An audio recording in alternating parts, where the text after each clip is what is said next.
इस हॉल में माँ भी हैं, बुजुर्ग भी हैं, मेरे समवयस्क भी हैं, मेरे से ठीक पीछे वाले बच्चे भी हैं और बहुत छोटे बच्चे भी हैं। इसलिए बहुत जरूरी है कि राम की कहानी में परिवार का क्या महत्व है, राम की कहानी में इस संस्कार का क्या महत्व है, इस पर मैं चर्चा करूं। क्योंकि राम की कहानी इसी सामंजस्य की कहानी है, इसी एकात्मकता की कहानी है। जिस भी आंगन में बुजुर्गों का पेड़ अभी तक खड़ा हुआ है, पृथ्वी पर उससे ज्यादा आनंदित कोई परिवार नहीं है, उससे बढ़िया परिवार कोई।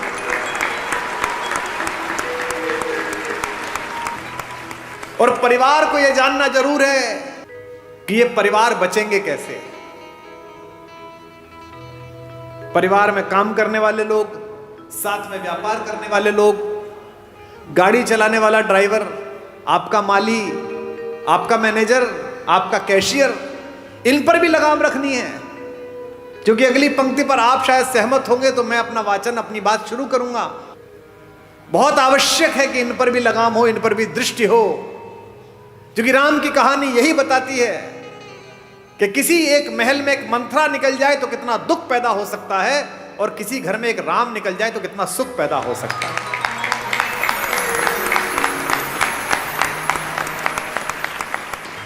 दशरथ ने राम से यह तक कहा कि तेरी ये छोटी मां मुझसे गलत काम करा रही है बेटे, और तू इस समय सेनापति है, सारी सेनाओं का कंट्रोल तेरे हाथ में है, तू मुझे गिरफ्तार कर ले और मुझे जेल में डाल दे तो मेरा वचन भंग भी नहीं हुआ और तेरा राज्याभिषेक भी हो गया। मैं जेल में रह लूंगा लेकिन मैं तुझे निष्कासन नहीं दे सकता। लक्ष्मण कहते हैं राम से कि ये तीर, ये धनुष कंधे पे लटकाए घूमते हो, घर में अत्याचार हो रहा है, अनाचार हो रहा है, चुप बैठे हुए हो। कह रहे वलकल्ला, वनवास जाऊंगा। मैंने कैसे भाई की पूजा की, कैसे नायक हो। जब तुम कहते हो मेरे बड़े भैया कि मैं अत्याचार सहन नहीं करूंगा, तो अत्याचार तो यही हो रहा है घर में, तो तीर उठाते क्यों नहीं हो। राम ने कितनी अद्भुत बात कही। राम कहते किस पर तीर उठाऊं। इस मां पर, बचपन में जिसका सपना देख के इसके पास आकर सोया हूं। इस पिता पर जिसने सुबह अपने बाल बनाते समय एक सफेद बाल देखा और उस बाल को देखकर गुरु वशिष्ठ के घर गए और कहा कि अब बस मेरा राज्य समाप्त हुआ, राम को दे दीजिए। या इस भरत पर, पाप भी जिसकी सोच की सीमा के बाहर खड़ा होकर प्रणाम करता है कि यहां नहीं जा सकता। किस पर तीर चलाने के लिए बोलता है, बता। राम कहते हैं कि बता मुझे, मैं किसको मारकर पातक लूं, इन तीनों में से किसे मार दूं। और आज समस्या क्या है, मुझे माफ करेंगी हमारी भाभियां, रात को टीवी पे क्या देख रहे हो। एक घर में 3 बहुएं हैं, पूरी रात षड्यंत्र चल रहा है। छोटी वाली ने बड़ी वाली का ऐसा करा, बड़ी वाली ने इसका ऐसा। ये अचानक नहीं हो रहा है। ये क्या सोच रहे हो, आपकी कहानी चल रही है। कहानी तो रामायण की चली थी तो कर्फ्यू लग जाते थे। तुम्हारे हीरे मोती जा चुके, तुम्हारी विद्या जा चुकी, तुम्हारी सारी तकनीक जा चुकी, तुम्हारे लड़के जा चुके, सब जा चुके। तुम्हारे पास एक चीज बची है जिसे छीनने के लिए पागल है पश्चिम, और वो चीज है तुम्हारा परिवार, तुम्हारे संस्कार। अब इस पर डाका डालने की कोशिश है। कोई सीरीज देख लो, उसके 40 मिनट में एक बलात्कार होगा, एक हत्या होगी, एक संस्कृति और कला के ऊपर, भारतीय दर्शन के ऊपर गंदी गंदी गालियां होंगी। ये क्या है, ये धीमे धीमे आपके घरों तक जहर पहुंचाया जा रहा है। क्या दिखाया जा रहा है आपके सीरियल में, एक लड़का है घर में, वो लड़का चरित्रहीन भी है, वो जिससे उसका विवाह हुआ उसके बाद भी किसी से प्रेम में है, वो जिससे प्रेम हुआ उसके बाद तीसरे से भी किसी से प्रेम में है। उस परिवार की दोनों महिलाएं उससे विवाह कर चुकी हैं। आप में से किसी ने ऐसा घर कहीं देखा है? ये भारत के घर नहीं है, एक परिवार में भी ये संस्कार नहीं। लेकिन ये डालने की कोशिश की जा रही है कि सही है। तो हमारे परिवार के संस्कारों पर विषाणु का हमला है। आप समझिए ध्यान से, क्या घर ऐसे होते हैं जो दिखाए जा रहे हैं? उनको पता है कि आपके यहां आज भी ये स्थिति है कि अगर कोई भाई संकट में होगा तो दूसरा भाई आ जाएगा। इस नींव को तोड़ दिया अगर तो खेल अपने हाथ में है। अगर आपके मन में से संतोष हटा दिया जाए कि एक वलकल में रहकर भी मिथिला की राजकुमारी और अयोध्या की महारानी सीता 14 वर्ष काट देती है, तो आप बाजार में कैसे जाओगी? कलेजे पे हाथ रख के बताओ कलकत्ता वालों, जब 10 साल पहले ये इंटरनेट की शॉपिंग नहीं थी, परचून की दुकान पे जाते थे, उतना ही सामान लेके आते थे जितना आवश्यक था। पर्ची जाती थी ना, परचून वाला आपसे यह कहता था कि भाभी जी आधा किलो जीरे के साथ आधा किलो हल्दी और फालतू ले जाओ। आप कहते हल्दी रखी है, क्यों ले जाऊं? उतनी परचून पे सामान लिखिए, उतना ही सामान बनता था, उतना ही सामान आता था।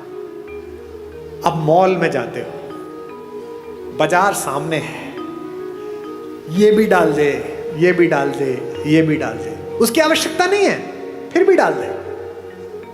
ये पोछे नए तरीके के आए हैं, ये सामान उठाने के चमचे नए तरीके के आए हैं, ये तवे नए तरीके के आए हैं। लकड़ी के तवे बेच दिए लोगों ने, जो लकड़ी खुद ही जल जाएगी, कि सब ये बहुत अच्छे होते हैं। तवे ले आए, आप यूज नहीं करे आपने। अच्छा छोड़ो, अब आपने मॉल जाना भी बंद कर दिया, तो उसने कहा अरे ये तो ग्राहक फंस ही नहीं रहा, कुमार विश्वास तो घर बैठ गया, तो आ ही नहीं रहा, तो उन्होंने मोबाइल पे दे दिया, बोले यहीं देख बाजार। बाजार सामने, ये मुस्कुराते हुए चेहरे पर अच्छी सी शर्ट, मेरी हाइट कितनी? 5'11" है ना? मेरा साइज कितना, मेरा वजन कितना, और वो पहन किसने रखी है?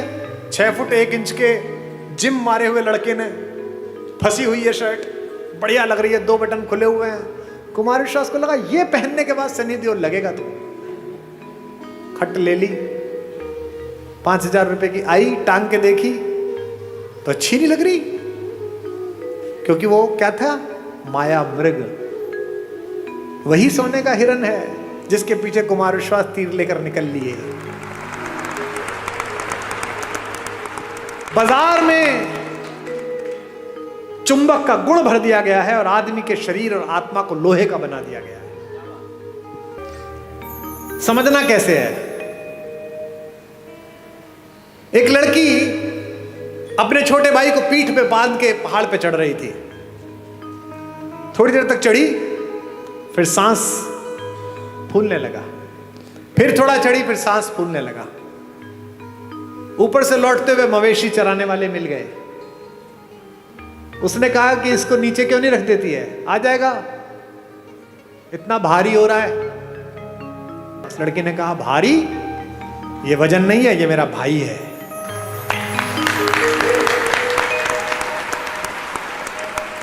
एक व्यापारी सोने की अशर्फियां पीठ पर बांधे हुए पहाड़ पर चढ़ रहा था। उसी पहाड़ पर सोने की अशर्फियां भारी थी। चढ़ने लगा, सांस फूलने लगा, और चढ़ा, सांस फूलने लगा। एक जगह ऐसी आ गई कि या तो इसे फेंकना पड़ेगा या कुछ करना पड़ेगा। ऊपर से वही गडरिया वापस लौट रहे थे। उन्होंने उस सेठ से कहा कि ये जो पीठ पे बांध रखा है, इसे छोड़ क्यों नहीं देता? जान बच जाएगी, ऊपर पहुंच जाएगा। सेठ ने कहा छोड़ कैसे दूं, मेरा भाई थोड़ी है, ये तो पैसे हैं। अब आपको तय करना है कि आपको वो वाली बहन बनना है, वो सेठ वाला भाई बनना है। एक राम है जो जंगल में घूमते हुए सुग्रीव को भी भाई बना लेते हैं, हनुमान को भी कहते हैं तुम मोहि प्रिय ही भरत सम भाई। और एक रावण है जो अपने सगे भाई विभीषण को भी लात मार के बाहर भगा देता है। इस कहानी में केवल यही सीखते चलना, इसके पास क्या था, इसके पास क्या था, अपनी तुलना करना, फिर देखना रावण की तरफ खड़े हो कि राम की तरफ खड़े हो। और कितने भी बुद्धिमान हो, कितने भी अकलमंद हो, रावण से अकलमंद नहीं हो सकते। उसके 10 सिर थे। 10 सिर का मतलब सिर लगे हुए नहीं थे, 10 लोगों के बराबर की IQ थी। आपके घरों में कई बहुएं होती है ना, जिनके बारे में सास कहती हैं कि इसके 4 हाथ हैं, इधर चाय रखती है, इधर सब्जी काटती है, इधर ये करती है।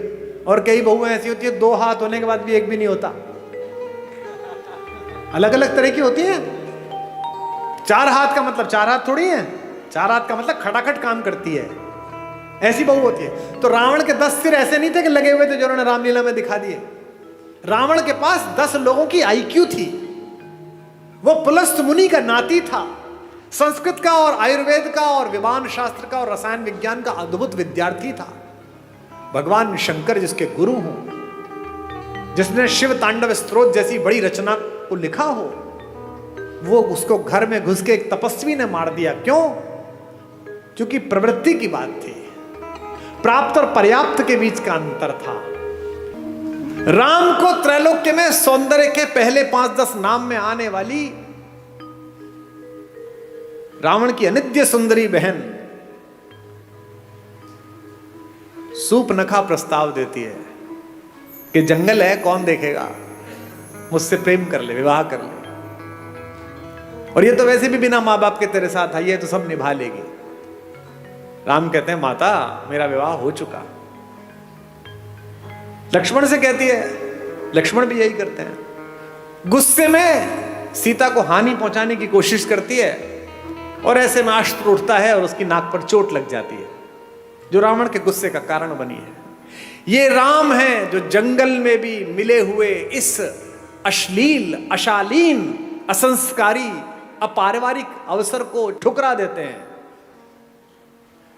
और एक रावण है जो पंच कन्याओं में पूजित माता मंदोदरी का पति होने के बावजूद भी सिर्फ इतना सुनकर कि जंगल में 2 लोग घूम रहे हैं, उनकी बीवी बहुत अच्छी है, उसके पीछे लग जाता है। इसीलिए उसके कुल वंश का नाश होता है, सारी पीढ़ियां ध्वस्त हो जाती हैं, सब लोग समाप्त हो जाते हैं।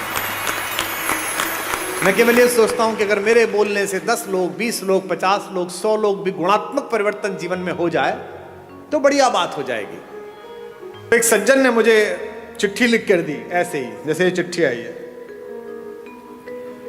कि साहब वो मैं कल आया था, आपने राम और भरत के प्रेम के विषय में बताया, और मेरे सगे भाई साहब जो है वह हिम्मतनगर गुजरात में रहते हैं, और मेरा उनसे 25-30 साल से संपत्ति विवाद चल रहा है। ना मैं उनके बच्चों की शादी में गया, ना वो मेरे शादी में आए। पर कल रात सुन के मैं बहुत रोया। अब कल जब आपका कार्यक्रम समाप्त हो जाएगा तो मैंने दोनों बेटों को, बहुओं को लेकर मैं जा रहा हूं हिम्मतनगर, और संपत्ति के और अदालत के सारे कागज लेकर उनके चरणों में रख दूंगा और कह दूंगा भैया जो आप जाने करिए, बस मुझे माफ कर दीजिए, मुझे चरणों में स्थान दीजिए। मुझे लगता है कि यही आपका पारिश्रमिक है, यही आपका प्रतिफल है। जिस समय आप दूसरे में ईश्वर देखना प्रारंभ कर देंगे, उस समय ईर्ष्या, कुंठा, बेईमानी, दुष्टताएं सबका विलोप हो जाएगा। और ये पृथ्वी इसीलिए बची हुई है अभी तक भी कि इसमें अच्छे लोगों का प्रतिशत ज्यादा है, बुरे लोगों का प्रतिशत कम है। हमारे एक शायर का शेर है कि दुनिया नफरतों की आखिरी स्टेज पर है, इलाज इसका मोहब्बत के सिवा कुछ भी नहीं। ये दोनों भाई थे, यूक्रेन और रूस, एक दूसरे के खून के प्यासे हैं, निरपराध लोगों को मार रहे हैं। और मरवा कौन रहा है? वो बाहर बैठा हुआ एक आदमी, वो यूक्रेन से कह रहा तो चिंता मत करना, हथियार कितने में मिलेंगे तू जारी रख। ऐसे बहुत लोग मिलेंगे आपके परिवार में बाहर खड़े हुए, जो आपके बच्चों को, आपकी बेटियों को, आपके बेटों को आपको सिखाएंगे कि घर में लड़ाई है, जारी रख, मैं तेरे साथ खड़ा हूं। वो अपने साथ खड़े, आपके साथ नहीं खड़े हुए। जो भी व्यक्ति ऐसी बात करता मिले कि चिंता मत करना, मैं तेरे साथ खड़ा हूं, अपने भाई के खिलाफ हो जा, बहन के खिलाफ हो जा, मां के खिलाफ हो जा, समझना कि वो आपके साथ नहीं खड़ा है। तो ध्यान रखना, आपकी पारिवारिक शांति में तब तक सफलता बनी हुई है जब तक बाहर खड़ा हुआ एक आदमी जो आपको बहकाता है, आप उसकी चपेट में नहीं आ रहे। परिवार के बाहर खड़ा हुआ कोई भी आदमी परिवार के किसी व्यक्ति के खिलाफ भड़काए तो समझ लेना मंथरा द्वार तक आ गई है। अब आपको तय करना है कि अयोध्या बचानी है कि नहीं बचानी। क्योंकि जो आपके साथ खड़ा है वो कह रहा है कोई बात नहीं, थोड़ा नुकसान फायदा चलता रहता है, राम से सब छिना लेकिन सब मिला। इसीलिए मैं बार बार अपने सत्र में एक बात कहता हूं, महत्वाकांक्षा खूब रखिए, लालच शून्य रखिए। ये जो आपके पास है इसे जब तक पर्याप्त मानते रहोगे तब तक खुश रहोगे। जिस दिन दूसरे के पास जो है उसको प्राप्त करने की कोशिश करोगे, उस दिन कष्ट में आ जाओगे। टेलीविजन पर क्या विज्ञापन आ रहा है?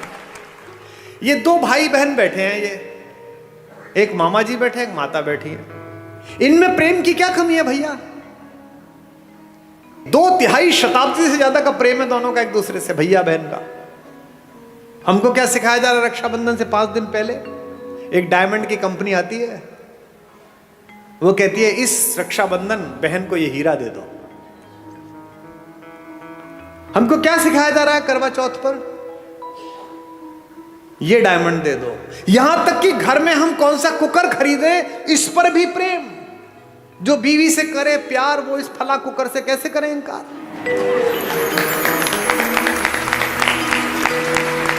यानी जिनके घर में वो कुकर नहीं आता, वो अपनी पत्नी से प्रेम नहीं करते। मेरे घर में शुरू में कुकर नहीं था, तो मेरे पिता ने मेरी मां से प्रेम नहीं किया। कैसी मूर्खतापूर्ण बात है। साधनों से अगर प्रेम होता, अगर साधन प्रेम का प्रतीक होते, तो राम पिछड़ जाते, रावण जीत जाता। मुझसे लोग कहते हैं आगरे में एक सफेद रंग की बिल्डिंग दिखाकर कि ये प्रेम का प्रतीक है। इसे प्रेम का प्रतीक बताते हो? ये प्रेम का प्रतीक है? अरे प्रेम का सबसे बड़ा प्रतीक तो समुद्र के नीचे इकट्ठे हुए वो पत्थर है जिन पर मेरा राम चल कर गया था।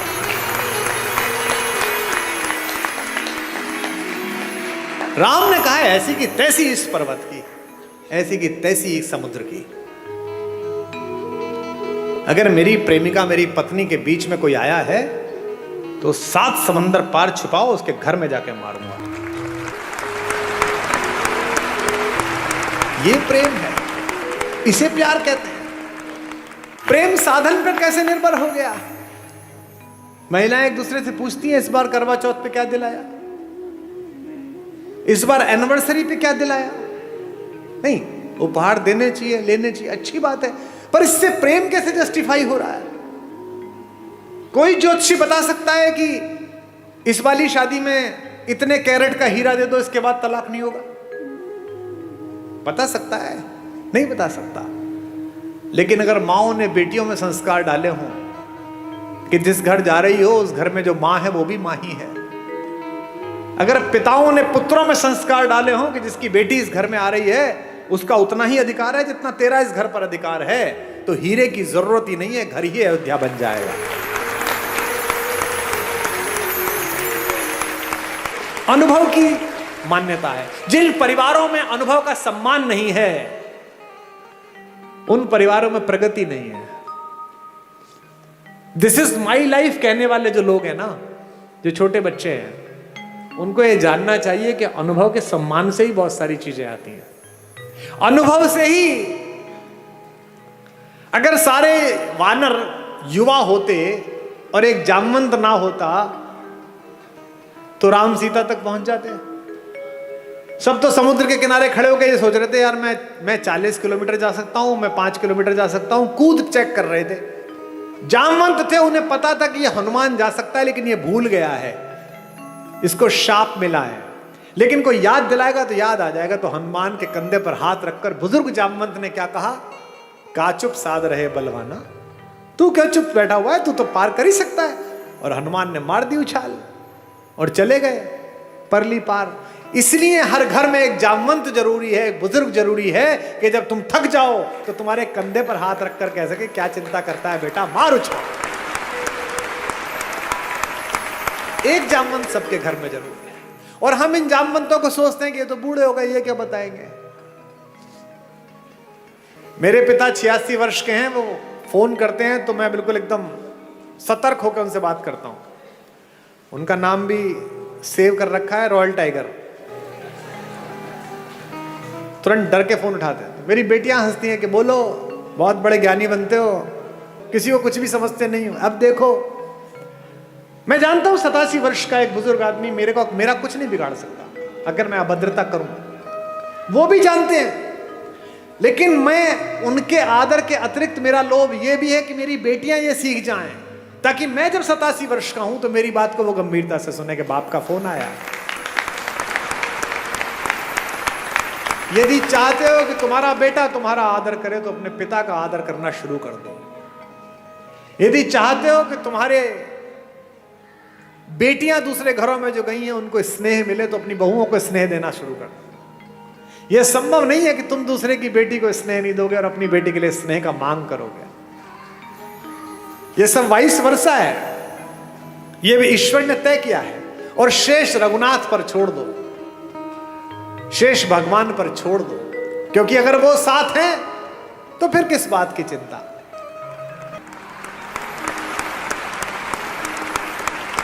जब विश्वामित्र लेकर गए जनकपुरी में तो धनुष तोड़ दिया। धनुष तोड़ने के बाद जनक ने कहा कि विवाह कर लो। तो राम ने कहा कि विवाह नहीं कर पाऊंगा। बोले क्यों? बोले पिता से आज्ञा ही नहीं ली। तो विश्वामित्र ने कहा कि तुम्हारे खानदान में तो 3-4 शादियां होती हैं, एक शादी यहां कर लो, अगली शादी पिताजी के कहने से कर लेना। इस परिवार में राम पहले व्यक्ति हैं, इसीलिए मर्यादा पुरुषोत्तम है। उन्होंने ये मर्यादा दी और उन्होंने कहा अपने भाई से लक्ष्मण से रात्रि में कि लक्ष्मण, मैं विवाह करूंगा तो एक करूंगा, क्योंकि मैं तो था नहीं, लेकिन एक क्षत्र इस अंतःपुर पर, इस रनिवास पर राज करती हुई मेरी मां कौशल्या के सामने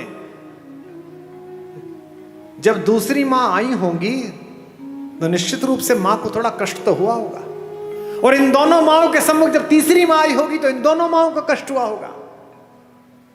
तो आज के बाद से मैं मर्यादा स्थापित करूंगा कि विवाह करूंगा तो एक करूंगा। लक्ष्मण कहते हैं अपना धनुष उनके चरणों में रखकर कि भैया अगर आप ये मर्यादा पालन करते हैं तो मैं भी आज एक प्रण लेता हूं कि चाहे कुछ हो जाए मैं आपके चरणों को छोड़कर कहीं नहीं जाऊंगा, मैं आपकी परछाई की तरह आपके पीछे पीछे चलूंगा। उर्मिला हैं जो पति के साथ नहीं गई हैं, रह गई हैं। मांडवी हैं, रात में जिस दिन भरत लौट आए हैं, पूरा घर लौट के थक के सो रहा है, कौशल्या को नींद नहीं आ रही, क्योंकि जिस बेटे से इतना प्यार करती हैं उसे जंगल में देखकर लौटी है। और जंगल में भी कैसा देखा है, पैर में इतनी इतनी बड़ी बिवाई हैं, जिन केशों से कंधा ढका रहता था, जो जुल्फें उड़ती रहती थी, वो केश लटिया गए हैं। उस जटा को बांध के जूड़ा बना लिया है राम ने। पूरा शरीर टैन हो गया है, जल गया है, चेहरे पर तेजस्विता है, लेकिन क्या है, 24 घंटे कंधे पर धनुष रखना पड़ता है लक्ष्मण को और राम को, तो यहां मूंज के निशान पड़ गए हैं राम के कंधे पर।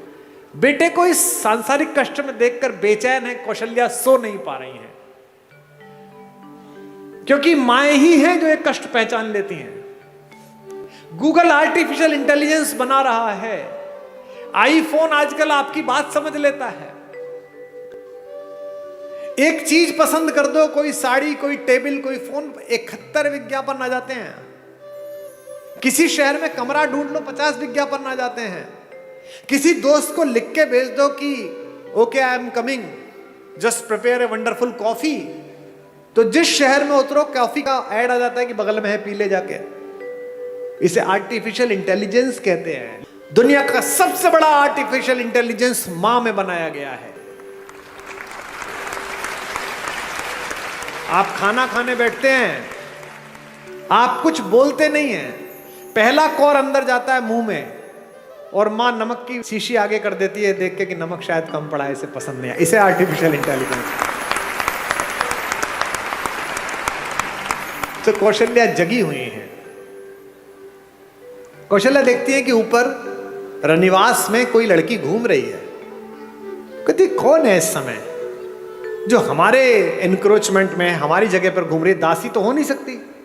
ऊपर जाती है तो देखती है मांडवी घूम रही है, भरत की पत्नी। मांडवी पैर छूती है, मां आप सोई नहीं? तो कहती है बेटा नींद नहीं आई। तू क्यों जागी हुई है? भरत के पास जा। मांडवी कहती है कि मां शायद आपको पता नहीं, आप कक्ष में थी, वो तो यहां नहीं है। कहां गया? उन्होंने कहा कि जब तक राम जंगल में रहेंगे मैं राजधानी में नहीं रहूंगा, मैं अयोध्या के ठीक बाहर नंदीग्राम में कुटिया बना के रहूंगा। राम नीचे सोते हैं, मैं नीचे सोऊंगा। वो वलकल पहनते हैं, मैं वलकल पहनूंगा। वो चप्पल नहीं पहनते, मैं चप्पल नहीं पहनूंगा, वहीं से मैं अयोध्या चलाऊंगा। कहां? तो दिखाती है कि मां वो देखो दूर जो कुटिया बनी हुई है वो कुटिया बनाई है, तू क्यों नहीं गई बेटा? मांडवी कहती है मां मैंने तो कहा था जंगल में आपको जरूरत पड़ेगी मैं आपके साथ चलती हूं। देखिए कैसा भरत है। उन्होंने मुझसे कहा कि नहीं, भाभी जंगल चली गई है, तीनों माएँ अकेली हैं, ऐसे में बड़ी बहू तू है, तेरा घर पर रहना जरूरी है तीनों माओं की सेवा के लिए। ऐसी मांडवी है, ऐसा भरत। फिर मांडवी से कहती है अच्छा कोई बात नहीं, तू सो जा। बोले नहीं, अभी माँ उनकी झोपड़ी में दीपक जल रहा है, यानी वो काम कर रहे हैं, जब तक वो जागेंगे तब तक तो मुझे जागना पड़ेगा। लोग हमसे कहते हैं कि ये वुमेन एम्पावरमेंट के खिलाफ है। तुमसे कभी कोई कहता मिले कि हिंदुस्तान वुमेन एम्पावरमेंट के खिलाफ था तो इन्हें सदा बताना, आज से 1000 साल पुरानी कोई मूर्ति निकाल के ले आओ हिंदू देवी देवताओं की, सब में उनकी पत्नियां उनके बगल में खड़ी हुई हैं। ऐसा कोई देवता नहीं मिलेगा जो अपनी पत्नी के बिना खड़ा है। हिंदुस्तान के देवताओं के नाम क्या है? भारत के देवताओं के क्या नाम है? सीता राम। कभी सुना राम सीता? आपने कभी सुना राम सीता का मंदिर है? सीताराम का मंदिर है। आगे राधा कृष्ण। आपने सुना वृंदावन में कृष्ण राधा का मंदिर है? नहीं, राधा कृष्ण। हमारे सारे देवी देवताओं में पहले पत्नी का नाम है नमः पार्वती पतये। पार्वती पति को प्रणाम है। हमारे यहां पहले देवियों के स्थान है, बाद में देवता आते हैं। दुनिया की पहली जज भारत की महिला हुई। जब आद्य शंकराचार्य ने आचार्य मंडन मिश्र के साथ शास्त्रार्थ किया तो यह तय हुआ कि एक जज बिठाया जाए। जज कौन बैठे? तो मंडन मिश्र की पत्नी देवी भारती बैठी, जो कहते हैं वुमेन एम्पावरमेंट। और ये जो घूंघट है ये भी भारत में नहीं था। ये तो जब इन्वेजन आया तब उन आतंकवादियों से बचाने के लिए कहा गया महिलाएं घूंघट कर लें ताकि ये लूटमार ना कर पाए ज्यादा। आपने आज तक भी पार्वती जी, सीता जी कभी आपने घूंघट में देखी? 1000 साल 1500 साल पुरानी मूर्तियां ले आओ, सामान्य रूप से एक साड़ी पहन रखी है, कंचुकी पहन रखा है, नीचे पहन रखा है और आभूषण पहन रखे हैं, और हमारी माता तैयार है। दुनिया की सबसे शक्तिशाली महिला अवधारणा हमारे यहां है। रावण अपने महल में आकर बहुत रोता है, जोर जोर से रोता है। मंदोदरी ने पूछा कि क्यों रोते हो? अब तो उठा लाए उसे। बोले उठाकर भी बेकार, वो मुझसे प्रेम की दृष्टि ही नहीं डालती मुझे। पत्नियां कैसी भी हो, पति का दुख नहीं सह पाती। और मंदोदरी तो पंचकन्याओं में से एक पूजित है, हमारी माता। माता मंदोदरी ने कहा कि अच्छा बात तो दुष्टतापूर्ण है, पर तुम्हें कष्ट ना हो इसके लिए तुम्हें एक सलाह दे रही हूं। तुम तो मायावी हो, एक काम करो, कल राम का रूप बना के उसके सामने जाना, वो राम समझ के तुम्हें प्रेम कर लेगी। इस पर रावण और फूट फूट कर रोने लगा। उसने कहा अब क्या हुआ? बोले ये प्रयास 4-5 बार कर चुका हूं, पर जैसे ही राम का रूप धारण करता हूं मुझे तुम्हारे अतिरिक्त दुनिया की प्रत्येक स्त्री अपनी बहन दिखाई नहीं देने लगती है, अपनी मां दिखाई देती है। तो राम कैसे नजर आते हैं अगर आपकी दृष्टि में उतरते हैं? उनके चरणों में ही सुख के चारों धाम नजर आते हैं। उनके चरणों में ही सुख के चारों धाम नजर आते हैं। भावनाओं के और भक्ति के सब आयाम नजर आते हैं। भावनाओं के और भक्ति के सब आयाम नजर आते हैं। मन के चित्रकूट से लेकर आशाओं की अवधपुरी तक, मन के चित्रकूट से लेकर आशाओं की अवधपुरी तक, जिधर नजर जाती है मुझको, जिधर नजर जाती है मुझको, केवल राम नजर आते हैं। जिधर नजर जाती है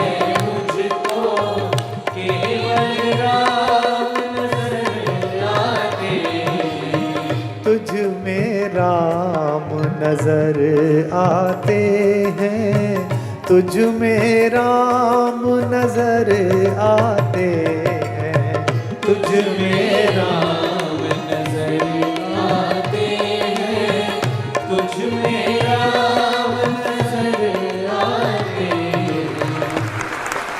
अच्छा, ये बच्चियां बैठी हैं, इनकी जब शादी होती है तो एंगेजमेंट रिंग कितनी महंगी बनती है। सीता की एंगेजमेंट रिंग कितनी महंगी होगी, लेकिन जब केवट के सामने भगवान राम बिना पैसे के खड़े हो गए कि उतराई देने के लिए कुछ नहीं है, और केवट ने कहा ऐसे तो जाने नहीं दूंगा, पैसे दो, उतराई तो देनी पड़ेगी। तो पति का अपमान ना हो जाए, पति यहां संकट में ना लगे, सीता ने चुपचाप अपनी अंगूठी उतारी और राम के हाथ में दे दी कि ये दे दो। गोस्वामी जी ने लिखा, पियसिय की ही जानन हारी, मुदित मगन मणि मुद्री उतारी। मणि उतार कर दे दी। ये सीता है, ये सीता सिखाई गई थी, ये सीता घर घर में सिखाई गई थी। इसीलिए हमारी माएं, हमारी नानियां, हमारी दादियां कम में काम चला लेती थी। आज क्या हो गया, कम हो गया तो झगड़ा हो गया। पति की नौकरी 4 साल नहीं लगी तो तलाक हो गया, पत्नी की नौकरी छूट गई तो झगड़ा हो गया। इसका मतलब क्या है, सुख साधन पर केंद्रित कर दिया।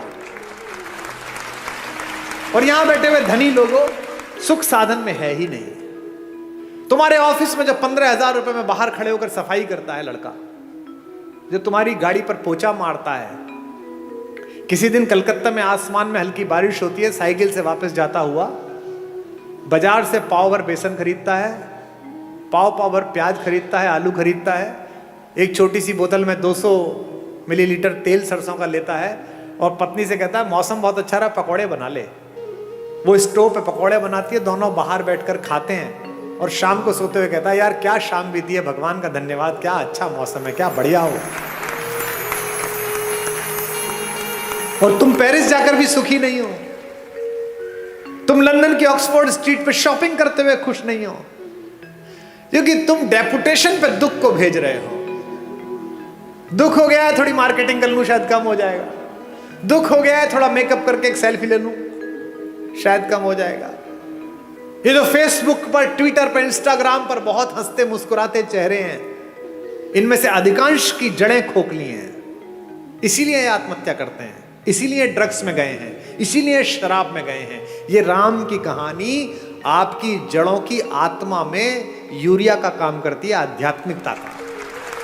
ये आपको मजबूत करती है, एक भाई की तरह, एक पति की तरह, एक पुत्र की तरह, एक नागरिक की तरह। भाई भाई के संबंध, भाई बहन के संबंध। अब 2 बहनें हैं इसमें, इस कहानी में। भाई बहन का संबंध ठीक ना हो तो गड़बड़ हो सकती है। एक बहन है शूर्पणखा, जिसको अपने बदले की चिंता है, भाई के नाश हो जाने की चिंता नहीं है। मेरा बदला पूरा हो जाए बस। वो ये नहीं कहती कि मेरा अपमान किया, वो ये नहीं कहती कि मैंने नीचतापूर्ण व्यवहार किया, वो कहती है कि मैंने बताया मैं तुम्हारी बहन हूं, इसके बाद मेरा अपमान कर दिया। और उसकी तो बीवी बहुत सुंदर है, वो जंगल में क्या कर रही है, वो तो भैया आपके पास होनी चाहिए।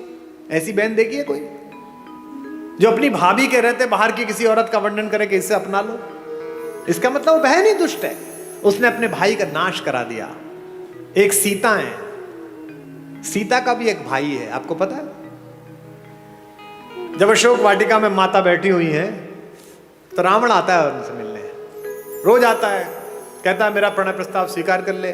क्या उस तपस्वी के पीछे पड़ी रहेगी, वो तो जंगली है, मैं मार दूंगा उसे, खत्म हो जाएगा, वो कुछ नहीं कर पाएगा, तुझे ले नहीं जाएगा। माता पूरी सात्विकता के साथ बैठी है। एक दिन कहता है कि देख मेरी बात मान ले, अन्यथा मैं बलपूर्वक तुझे उठा लूंगा यहां से। तो वो जिस चटाई पर बैठी हैं, उस चटाई का एक तिनका तोड़ती हैं और तिनका तोड़कर अपने रावण के बीच रख देती हैं और कहती हैं कि तू कैसी मूर्खतापूर्ण बात करता है रे, कि तू मुझे छू लेगा? ये तिनका रखा है, इसे पार करके दिखा दे, तेरे में औकात है तो। एक वैज्ञानिक सोच वाली युवती ने मुझसे पूछा कि क्या कुमार विश्वास जी आप भी कैसी पोंगा पंडितों वाली मूर्खतापूर्ण बातों की समर्थन करते हो? जो कैलाश पर्वत को उठा लेता हो तो तिनका नहीं उठा पाएगा।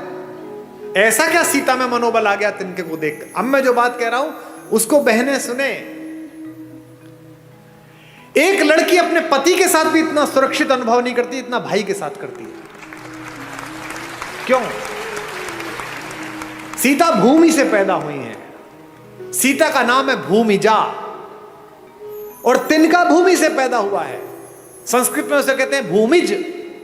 वो तिनका नहीं है, वो सीता का भाई है। सीता कहती है मेरे इस भाई से निपट ले, पति से तो बाद में निपटना, वो तो बाद में आ जाएगा, पहले इस भाई से निपट।